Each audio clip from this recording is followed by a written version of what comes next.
श्री गणेशाय नमः। आप और आपके पूरे परिवार पर भगवान गणेश की कृपा सदैव बनी रहे।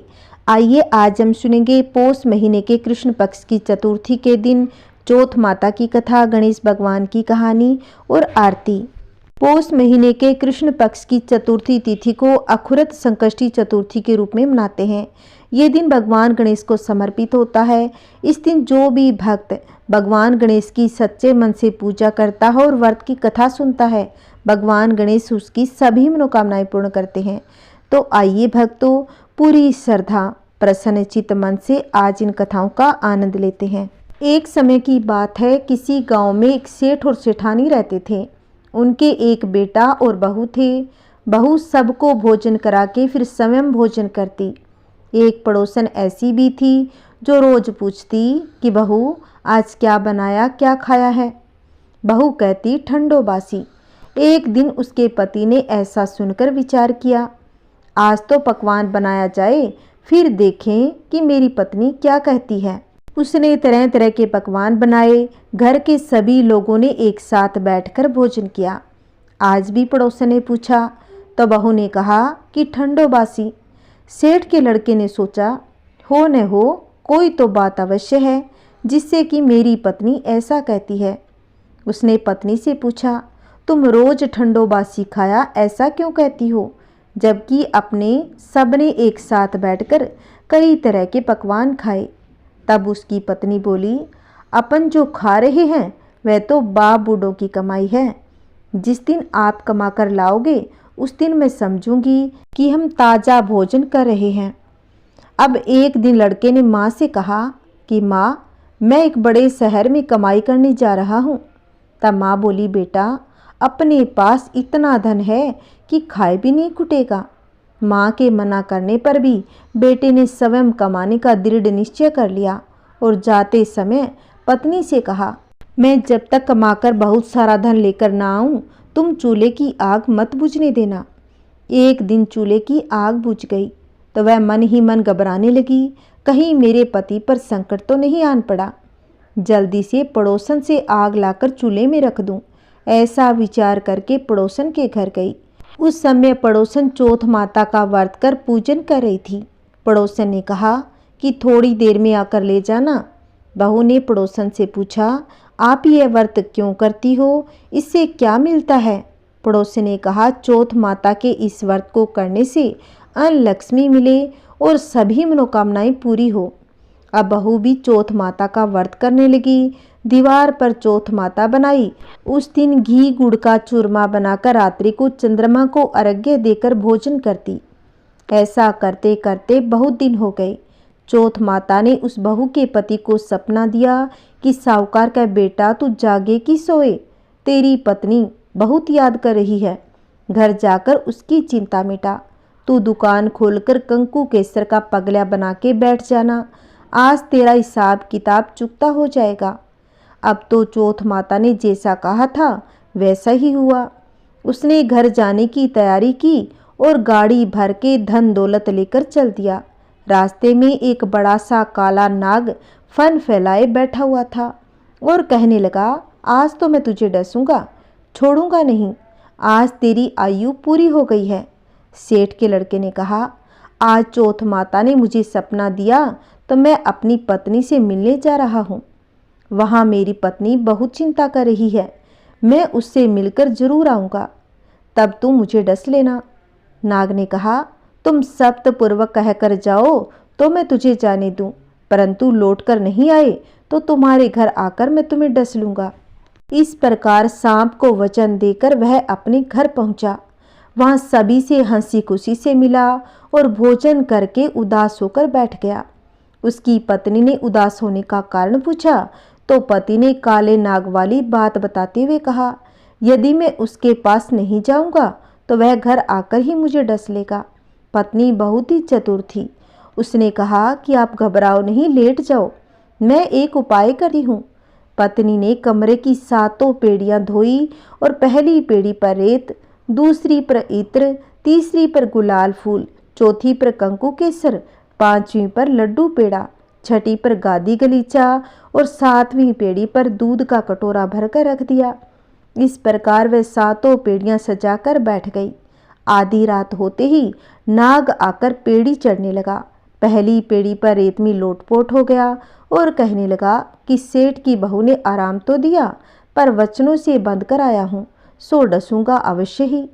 इसी प्रकार सातों पेड़ियों पर नाग आराम करता हुआ और कहता हुआ कि डसूंगा जरूर। कमरे में जाने ही वाला था कि चौथ माता ने विचार किया, मैं इसे नहीं बचाऊंगी तो संसार में धर्म कर्म और व्रत पूजन को कौन मानेगा। अब तो गणेश जी, चंद्रमा जी और चौथ माता ने उसे बचाने का विचार किया। चंद्रमा जी ने उजाला किया, चौथ माता ढाल बनी और गणेश जी ने तलवार लेकर नाग को मार दिया और ढाल से ढक दिया। अब बहू भी थकी हारी सो गई। दिन उगा तो लोग बेटे से मिलने आए, परंतु बेटा बहू तो उठे ही नहीं थे। बहुत देर हो गई तो माँ उन्हें उठाने गई। माँ ने सातों पेड़ियों पर जो कुछ भी देखा वह तो बहुत ही घबरा गई और बेटा बहू को आवाज लगाई। बेटा बहू उठे तो देखा कि एक ढाल तलवार वहां पड़ी है। अब ढाल उठाई तो वहीं काला नाग मरा हुआ था। बेटा बहू ने सोचा, आज तो धर्म कर्म ही आड़े आ गए, जो भगवान गणेश जी और चौथ माता ने अपनी रक्षा की।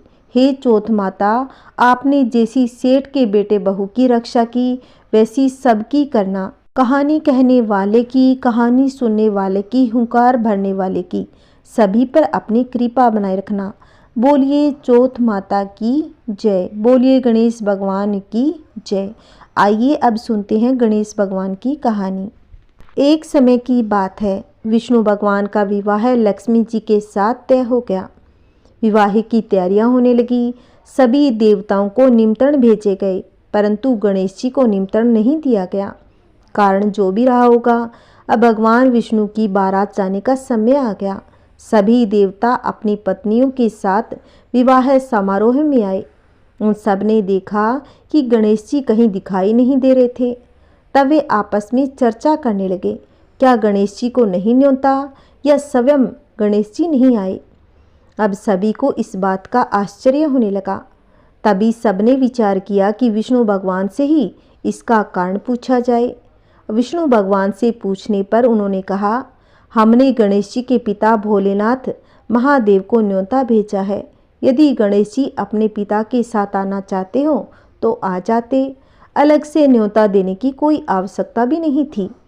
दूसरी बात यह है कि उनको 1.25 मन मूंग, 1.25 मन चावल, 1.25 मन घी और 1.25 मन लड्डू का भोजन दिन भर में चाहिए।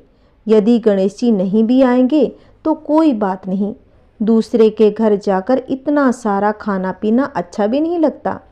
इतनी वार्ता कर ही रहे थे कि किसी एक ने सुझाव दिया, यदि गणेश जी आ भी जाएं तो उनको द्वारपाल बनाकर बैठा देंगे कि आप घर का ध्यान रखना। आप तो चूहे पर बैठकर धीरे धीरे चलोगे तो बारात से बहुत पीछे रह जाओगे। यह सुझाव सभी को पसंद आ गया तो विष्णु भगवान ने भी अपनी सहमति दे दी। होना क्या था, इतने में गणेश जी वहां आ पहुंचे। उन्हें समझा बुझाकर घर की रखवाली करने बैठा दिया। बारात चल दी। तब नारद जी ने देखा कि गणेश जी तो दरवाजे पर ही बैठे हुए थे, तो वे गणेश जी के पास गए और रुकने का कारण पूछा। गणेश जी कहने लगे, विष्णु भगवान ने मेरा बहुत अपमान किया है। नारद जी ने कहा, आप अपनी मूषक सेना को आगे भेज दें तो वह रास्ता खोद देगी, जिससे उनके वाहन धरती में धंस जाएंगे। तब आपको सम्मान पूर्वक बुलाना ही पड़ेगा। अब तो गणेश जी ने अपनी मूषक सेना जल्दी से आगे भेज दी और सेना ने जमीन पोली कर दी। जब बारात वहां से निकली तो रथों के पहिए धरती में धंस गए। लाख कोशिश करे परंतु पहिए नहीं निकले।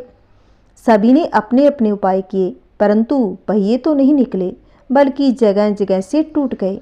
किसी की समझ में कुछ नहीं आ रहा था कि अब क्या किया जाए। तब तो नारद जी ने कहा, आप लोगों ने गणेश जी का अपमान करके अच्छा नहीं किया। यदि उन्हें मनाकर लाया जाए तो आपका कार्य सिद्ध हो सकता है और ये संकट भी टल सकता है। शंकर भगवान ने अपने दूत नंदी को भेजा और गणेश जी को लेकर आए। गणेश जी का आदर सम्मान के साथ पूजन किया। तब कहीं रथ के पहिए निकले। अब रथ के पहिए निकल तो गए थे, परंतु वे टूट फूट गए, तो उन्हें सुधारे कौन। पास के खेत में खाती काम कर रहा था। उन्हें बुलाया गया। खाती अपना कार्य करने से पहले श्री गणेशाय नमः कहकर गणेश जी की वंदना मन ही मन करने लगा। देखते ही देखते खाती ने सभी पहियों को ठीक कर दिया।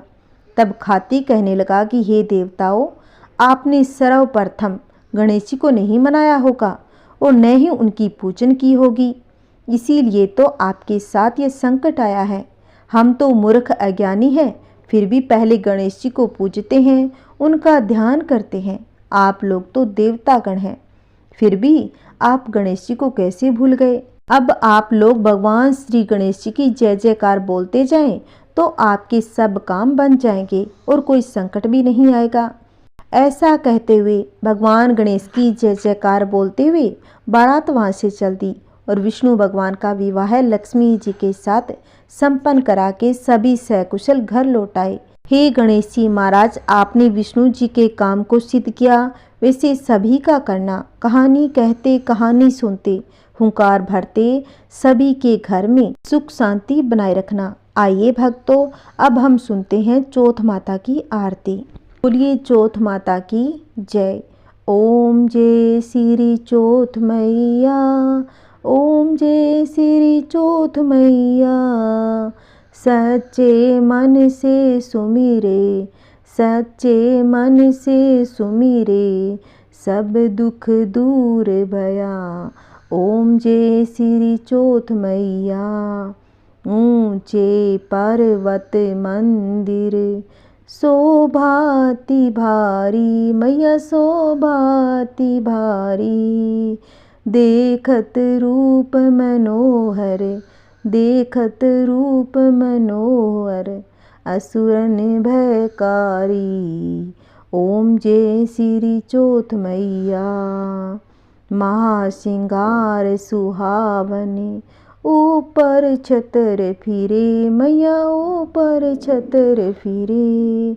सिंह की सवारी सोहे, सिंह की सवारी सोहे, कर में खड्ग धरे। ओम जय श्री चौथ मैया। बाजत नौबत द्वारे, अरु मृदंग डमरू, मैया अरु मृदंग डमरू। 64 जोगन नाचत, 64 जोगन नाचत, नृत्य कर भेरू। ओम जय श्री चौथ मैया। बड़े बड़े बलशाली तेरा ध्यान धरे, मैया तेरा ध्यान धरे। ऋषि मुनि नर देवा, ऋषि मुनि नर देवा, चरणों आन पड़े। ओम जय श्री चौथ मैया। चौथ माता की आरती जो कोई सुहागन गावे, मैया जो कोई सुहागन गावे। बढ़त सुहाग की लाली, बढ़त सुहाग की लाली, सुख संपत्ति पावे। ओम जय श्री चौथ मैया। ओम जय श्री चौथ मैया। बोलिए चौथ माता की जय। बोलिए गणेश भगवान की जय। अगर आपको मेरी ये कथा अच्छी लगी है तो वीडियो को शेयर करें, लाइक करें और कमेंट में चौथ माता की जय अवश्य लिखना।